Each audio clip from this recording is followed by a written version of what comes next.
नगर में शांति प्रसाद नाम का एक साहूकार रहता था। उसके पास केवल नगर ही नहीं बल्कि दूर दूर के गांव के लोग भी कर्ज लेने के लिए आते थे और वायदे के मुताबिक जब उनके पास पैसे आता वो लोग मूल और ब्याज के समेत अपना कर्ज चुका देते थे। ठीक था कि साहूकार ब्याज पर पैसे देता था, लेकिन वो था अपने असूलों का पक्का और ईमानदार। वो वक्त से पहले ना तो किसी के पास तकाजा करने के लिए जाता था और ना ही कभी किसी के साथ बदतमीजी से पेश आता था। इसके साथ साथ उसमें दो गुण और भी थे। वो दयालु और ईश्वर को मानने वाला था। अपने इन्हीं गुणों की वजह से वो दूर दूर तक प्रसिद्ध था। एक बार की बात है, इसी नगर से तो ठग जिनका नाम सुट्टन और महेश था वो गुजर रहे थे और सेठ की प्रसिद्ध की खबर उन दोनों के कानों में भी पड़ी। अरे भाई छुट्टन, मैं क्या बोल रहा हूँ कि क्यों ना सेठ के पास जाकर कुछ पैसा उधार ले लिया जाए और फिर उसे कभी वापस लौटाया ही ना जाए। गुरु, बात तो तुम सही कहते हो। तो चलो, देर किस बात की, हम ऐसा ही करते हैं। ये सोचकर दोनों सेठ की हवेली पर पहुँचे और सेठ से कहने लगे, सेठ जी, हम दोनों बहुत ही दूर गांव से आए हैं। पिछले साल अकाल पड़ने के कारण हमारे खेतों में अन्न का एक दाना भी नहीं है। इस बार अच्छी फसल होने की आशा है, इसीलिए आपके पास कुछ पैसे उधार लेने के लिए आए हैं। अरे भाई, मैंने कर्ज मांगने का कारण और पता नहीं पूछा। तुम सिर्फ इतना बताओ कि तुम्हें कितना धन चाहिए और कब तक लौटाओगे। सेठ जी, हमें 2000 रुपए चाहिए और ये कर्ज हम बहुत ही जल्दी लौटा देंगे। फिर भी भाई, उस जल्दी की कोई नियत है या नहीं? नियत जाने बिना मैं तुम्हें कर्ज नहीं दे सकता। सेठ की मियाद वाली बात सुनकर सुट्टन मक्कार भरे स्वर में बोला, सेठ जी, कर्ज तो कर्ज ही होता है। यदि इस जन्म में नहीं देंगे तो अगले जन्म में दे देंगे। ठीक है, तब अगले जन्म में दे देना। मुझे तुम्हारी बात पर पूरा विश्वास है। मुंशी जी, इनके नाम का खाता खोलकर इन्हें 2000 रुपये दे दो और ये लिख लो कि ब्याज समेत ये रकम अगले जन्म में लौटा देंगे। लेकिन सेठ जी, लेकिन कुछ नहीं मुंशी जी, ब्याज में अपनी टांग बीच में ना अड़ाओ। जैसा मैंने कहा है वैसा ही करो। ठीक है सेठ जी। सुट्टन और महेश ने सेठ के मुंशी के पास जाकर रुपये ले लिया। लिखा पढ़ी करके खाते पर हस्ताक्षर कर दिया गया। दोनों ठग रुपये पाकर बड़े ही प्रसन्न थे। उन्होंने बिना गिने ही रुपये जेब में डाला और सेठ को धन्यवाद देकर वहाँ से चलते बने। वो दोनों बड़े ही प्रसन्न थे कि उन्होंने सेठ को मूर्ख बना लिया। उनके वहाँ से जाते ही सेठ का मुंशी सेठ के पास आया और कहने लगा, हजूर, आप जानते हैं कि वे रुपया वापस लौटाने का इरादा नहीं रखते और इस कागज के अनुसार तो हम कानूनन भी उनसे रुपया नहीं वसूल सकते। तो फिर आपने रुपया उनको उधार क्यों दे दिया? मुंशी जी, मैंने ये सब जानते बुझते हुए किया है। ये बात तुम्हें अभी नहीं बल्कि वक्त आने पर समझाऊंगा। फिर भी मेरी इस बात को गांठ बांध कर रख लो कि कर्ज कर्म के समान होता है। इस जन्म में कर्ज या कर्म अगले जन्म में भी मनुष्य के साथ रहता है और उसी के अनुसार जीवन भोगना पड़ता है। परंतु मुंशी के पल्ले कुछ भी नहीं पड़ा। उधर दोनों ठग खुशी खुशी अपने राह पर चले जा रहे थे। महेश भाई, वास्तव में यह सेठ तो हमारी उम्मीद से भी ज्यादा मूर्ख निकला। मैं तो सोच रहा था कि वह अगले जन्म की बात सुनकर हमें दुख कर भगा देगा, लेकिन उस मूर्ख ने तो हमें इतनी बड़ी रकम कर्ज में दे दी। उस मूर्ख ने इतना भी नहीं सोचा कि अगले जन्म में ये उधर कौन चुकाएगा भला। चलो कोई बात नहीं, इसमें तो हमारा फायदा ही फायदा है। अब कुछ दिन के लिए किसी दूसरे गांव में जाकर आराम और चैन से कुछ दिन गुजारते हैं। ये सोचकर दोनों ठग वहाँ से आगे चल पड़े। अगले दिन शाम के समय दोनों ठग एक नए गांव में पहुँचे और रात बिताने के लिए कोई आश्रय ढूंढने लगे। जल्दी ही उन्हें एक ठिकाना मिल ही गया। ये एक किसान का घर था। दोनों ने दरवाजा खटखटाया तो किसान बाहर आया। भाई, हम परदेसी हैं और रात काटने के लिए आश्रय चाहते हैं। ठीक है, मैं अभी इंतजाम करता हूँ। ये कहकर किसान ने अपने घर के दालन में दोनों के लिए चारपाई बिछा दी और कहने लगा, यदि आपको खाना चाहिए तो मैं आपको खाना दे सकता हूँ। नहीं भाई, फिलहाल तो हमें भूख नहीं है। आपने हमें रुकने के लिए आश्रय दिया, इतना ही हमारे लिए काफी है। दोनों ठग चारपाई पर लंबी टांग करके सो गए। अचानक आधी रात के समय सुट्टन को कुछ आवाजें सुनाई दी, जिससे वो चौंक कर उठ बैठा। जब सुट्टन को कुछ डर महसूस हुआ तो उसने अपने साथी महेश को उठाया और कहने लगा, गुरु, आसपास कोई ना कोई है। मुझे कुछ आवाजें सुनाई दे रही है, परंतु पता नहीं ये कौन बोल रहा है। दोनों फिर ध्यान से उन आवाजों को सुनने लगे। दोनों बोलने वाले की तलाश में इधर उधर देखने लगे, लेकिन आसपास तो क्या, दूर दूर तक उन्हें कोई दिखाई नहीं दिया। हाँ, कुछ दूरी पर बेल जरूर खड़े थे। जब दोनों ने ध्यान से उन बेलों की तरफ देखा तो पूरी तरह से चौंक पड़े। असल में ये आवाजें उन दोनों बेल की थी, जो मनुष्य के भांति एक दूसरे से बात कर रहे थे। गुरु, मैं कोई सपना तो नहीं देख रहा। बेल और मनुष्य की बोली में बोल रहे हैं। मैं भी हैरान हूँ भाई, लेकिन ये तो सच है कि दोनों बेल आपस में बात कर रहे हैं। कुछ सोचकर सुट्टन और महेश दोनों की बातें ध्यान से सुनने लगे। मित्र, हमारे तुम्हारे साथ की ये अंतिम रात्रि है। ये बात तो मैं भी तुमसे कहने जा रहा था। अच्छा, पहले तुम बताओ कि ऐसा क्यों है। वो इसीलिए दोस्त कि अपना जो मालिक है उससे पिछले जन्म में मैंने 200 रुपया उधार लिए थे, लेकिन उस जन्म में मैं चुका नहीं पाया। सो इस जन्म में महीनों तक उसके हाल और गाड़ी में जुटकर वो कर्ज चुकाया है। कल मेरा श्रम पूरा 200 रुपया का हो जाएगा और मैं सवेरे में ही मर जाऊंगा। ओह, तो ये बात है। अच्छा मित्र, अब तुम बताओ कि तुमने बिछड़ने की बात क्यों की।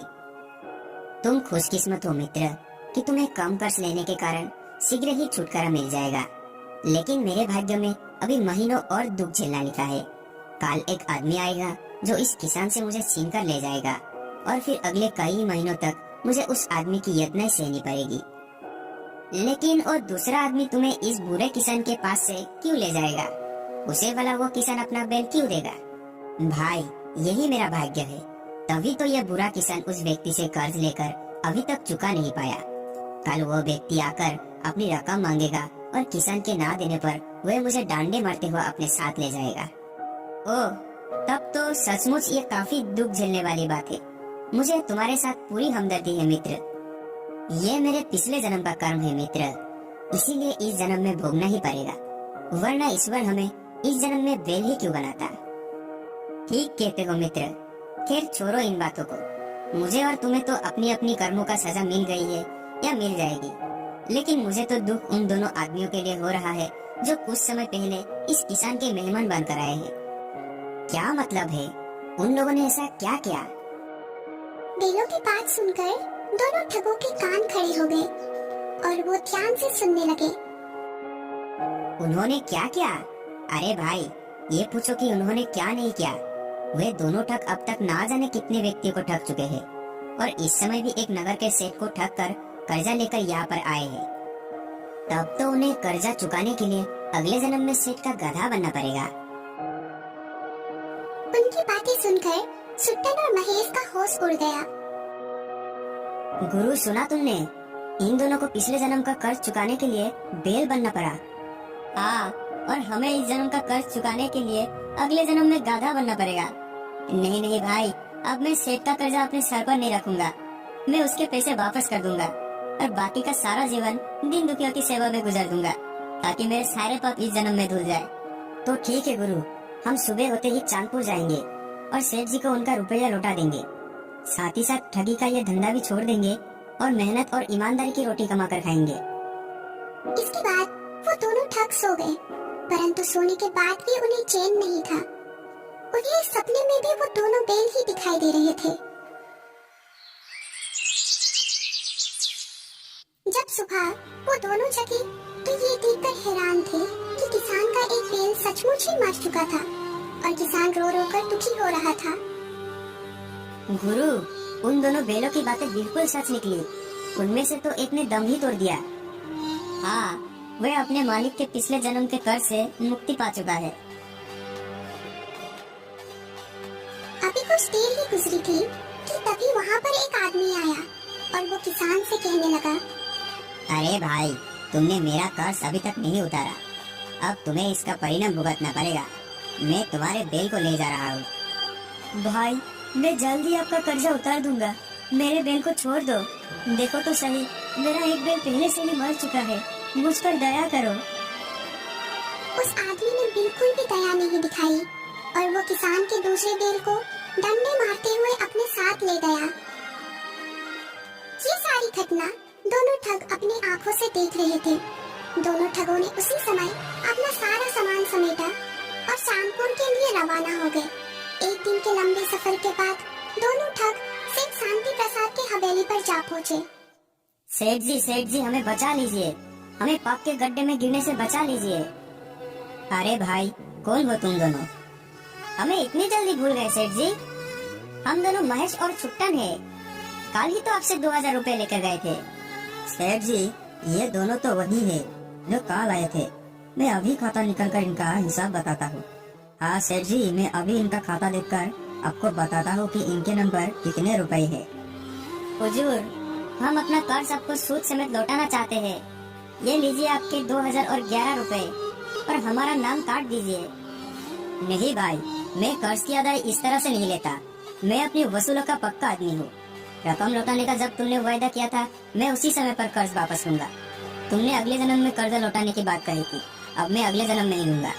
सेठ जी, ये अब क्या कह रहे हैं? भला कोई अगले जन्म में भी कर्ज चुका सकता है? हाँ सेठ जी, जब हम इसी समय आपका कर्ज लौटा रहे हैं, तो फिर आप क्यों अगले जन्म की बात करते हैं? कह तो दिया भाई, मैं अपने वसूलों का पक्का हूँ। जब तुम लोगों ने वादा किया है कि रकम अगले जन्म में लौटाओगे, तो मैं अगले जन्म में ही लूंगा। बस बात खत्म। सुट्टन और महेश ने सेठ के सामने खूब रोया धोया और गिड़गिड़ाया, लेकिन सेठ ने उनकी एक ना सुनी और बिना रकम लिए उन्हें घर से बाहर निकाल दिया। दोनों दोस्त दुखी मन से वहाँ से चल पड़े। उन्हें समझ में नहीं आ रहा था कि आखिर वो इस कर्ज से मुक्ति कैसे पाएंगे। भटकते भटकते वो लोग एक जंगल में पहुँचे। वहाँ पर उन्हें एक महात्मा मिले। जब महात्मा ने उन दोनों से उनकी परेशानी का कारण पूछा, तो दोनों ने सच सच बात उनको बता दी। तब महात्मा जी ने उन्हें प्रायश्चित करने का एक तरीका बताया और साथ ही साथ ज्ञान की बातें भी बताने लगे। बेटा, इस जगह से 1 मील आगे एक गांव है। वहाँ पहुँचने पर तुम्हें अपने आप सेठ जी का कर्जा उतारने का कोई ना कोई उपाय दिखाई दे ही जाएगा। महात्मा जी का बात मानकर दोनों आगे बढ़ने लगे। 1 मील का सफर तय करने के बाद वो एक छोटे से गांव में पहुंच गए। उस गांव में पानी का कोई स्रोत नहीं था, ना कोई कुआं, ना कोई तालाब। इसलिए गांव में पानी के लिए त्राही त्राही मची हुई थी। पानी की जरूरत के लिए लोगों को 5-5 कोस दूर जाना पड़ता था। वहाँ की दशा देखकर सुट्टन के दिमाग में साधु की बात आई। वो सोचने लगा, यदि यहाँ पर पानी का कोई स्रोत पैदा किया जाए तो हमारा कर्ज उतर सकता है। अरे गुरु, सेठ का कर्ज उतारने के लिए मेरे दिमाग में एक उपाय आ गया। क्या सच? तो जल्दी बताओ गुरु। सुट्टन महेश के कान में धीरे धीरे से कुछ समझाने लगा, जिसे सुनकर महेश का चेहरा भी खिल उठा। दोनों इस समय कहीं से कुदाल लेकर आए और एक स्थान पर खुदाई करने में जुट गए। वो दिन रात जमीन खोदते रहे और ठीक 1 महीने के बाद एक गहरा कुआं खोदने में सफल हो गए। उसमें से पानी भी निकल आया। उसके बाद उन्होंने मिस्त्री को बुलाकर उसे पक्का बनवा दिया और कुएं पर 2000 रुपए भी खर्च हो चुके थे। कुआं तैयार हो जाने पर सुट्टन ने महेश से कहा, चलो गुरु, अब डंडे संभाल कर खड़े हो जाओ। गाँव वालों को जैसे ही कुएं के बारे में पता चलेगा, वे पानी के लिए दौड़े दौड़े आएंगे। चिंता मत करो गुरु, पानी लेने के लिए यदि स्वयं भगवान भी आ जाए तो मैं कुएं से पानी नहीं लेने दूंगा। और फिर वो दोनों मोटे मोटे डंडे संभाल कर कुआं की चौकीदारी करने लगे। जब गांव वाले को उस कुएं के बारे में पता चला, तो वो बर्तन लेकर तुरंत वहां पर पहुंचे। गांव वालों को देखकर सुट्टन ने कहा, ठहरो तुम सब, इस कुएं से दूर रहो। हम किसी को इस कुएं से पानी भरने नहीं देंगे। अरे भाई, ऐसा अन्याय क्यों करते हो? तुम लोग जानते ही हो कि गांव में पानी की कितनी किल्लत है। तुमने वास्तव में इस कुएं को बनाकर गांव वालों पर बड़ा ही उपकार किया है। वो सब तो ठीक है, लेकिन ये कुआं हमारा नहीं है, बल्कि चांदपुर के सेठ शांति प्रसाद जी का है। हम बगैर उनके इजाजत के किसी को कुएं से पानी भरने नहीं देंगे। हाँ, यदि कुएं से पानी चाहिए तो पहले सेठ जी की इजाजत लेनी पड़ेगी। पूरे गांव वाले सेठ शांति प्रसाद के पास पहुंच गए और सेठ जी से विनती करने लगे, दुहाई हो सेठ जी, हम पर रहम कीजिए। क्या हुआ भाइयों, आप लोग मुझसे ऐसी दुहाई क्यों मांग रहे हो? क्या बिगाड़ा है मैंने आप लोगों का? तब गांव वालों ने सारी बातें उन्हें कह सुनाई। सेठ जी, अब आप ही हमें अपने कुएं से पानी लेने की आज्ञा दे दीजिए ताकि हमारे सारे दुख दूर हो सके। आप लोगों को कोई गलत फहमी हो गई है भाइयों। मैंने आप लोगों के गांव में कोई कुआं नहीं बनवाया। जरूर वे दोनों व्यक्ति आप लोगों को झूठ बोल रहे हैं। नहीं नहीं, ऐसा ना कहिए सेठ जी, हम लोग बड़ी आशा लेकर आपके पास आए हैं। लेकिन भाई, जब मैंने वहाँ पर कुआं बनवाया ही नहीं तो मैं कैसे आप लोगों को पानी भरने की इजाजत देती? क्या वे मेरे कहने से तुम लोगों को पानी भरने देंगे? जरूर भरने देंगे सेठ जी, हमें विश्वास है। बस आप हमारे साथ चलकर उन दोनों व्यक्तियों को कह दीजिए। ठीक है, चलो भाइयों, मैं तुम्हारे साथ चलता हूँ। फिर सारी सच्चाई आप लोगों के सामने आ जाएगी। सेठ अपने मुंशी के साथ जब गांव वालों के साथ गांव में पहुंचा तो दूर से उन्होंने सुट्टन और महेश को कुएं के पास डंडे हाथ में लिए हुए खड़ा दिखा। सेठ जी, ये दोनों तो वही ठग मालूम पड़ते हैं जिन्होंने आपसे 2000 रुपया कर्ज में लिए थे और अगले जन्म में कर्ज वापस करने की बात कही थी। हाँ, पहचान रहा हूँ, लेकिन इन कम वक्तों ने यहाँ पर क्या चक्कर फैलाया हुआ है?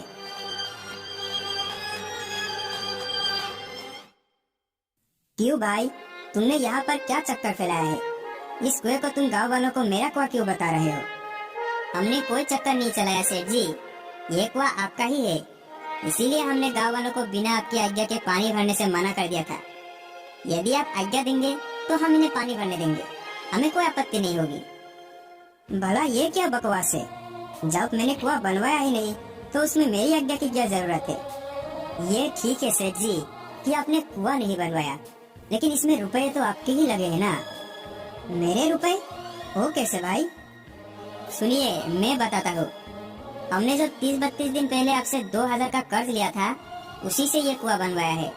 यदि आप ये कह दे कि कुआं मेरा है तो हमारा कर्ज चुकता हो जाएगा और इनकी पानी की किल्लत भी दूर हो जाएगी। नहीं, मैं इस कुएं को किसी भी हालत में अपना नहीं कह सकता। मैंने तुम्हें जो कर्ज दिया था वो वायदे के मुताबिक मैं तुमसे अगले जन्म में ही लूंगा। तब हम किसी को भी इस कुएं से पानी लेने नहीं देंगे, चाहे ये हमारे सामने तरफ तरफ कर मर क्यों ना जाए। हाँ सेठ जी, अच्छी तरह से सोच लीजिए।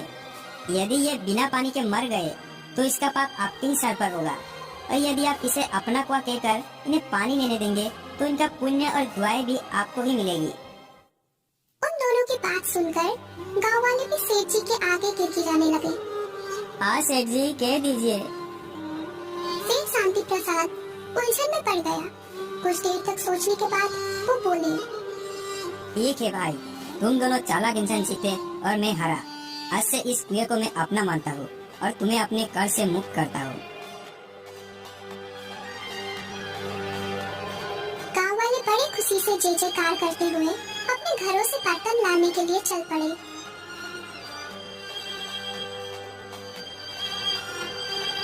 भाई, ये सब तो ठीक है। जिस चालाकी से तुमने मेरे वसूलों को तोड़कर मेरा कर्ज लौटाया, उसके लिए मैं तुम दोनों के दिमाग की दाद देता हूँ। लेकिन मुझे आश्चर्य है कि तुम दोनों ने अचानक मेरा कर्जा लौटाने के लिए इतने उतावले क्यों हो गए, जबकि तुम लोग पहले कर्ज के बहाने मुझे ठगने आए थे। ये ठीक बात है सेठ जी कि हम आपको मूर्ख सेठ समझकर आपको लूटना चाहते थे, लेकिन बाद में हमारी आंखें खुल गई। तब सुट्टन ने सारी बात सेठ को बता दी। कुछ ही देर में सारे गांव वाले वहां कुएं पर आए और पानी भरने लगे। अब पूरा गांव के साथ साथ सेठ शांति प्रसाद भी खुश थे। इस घटना के बाद सुट्टन और महेश ने ठगी का धंधा छोड़ दिया और मेहनत मजदूरी का काम करके अपना जीवन यापन करने लगे।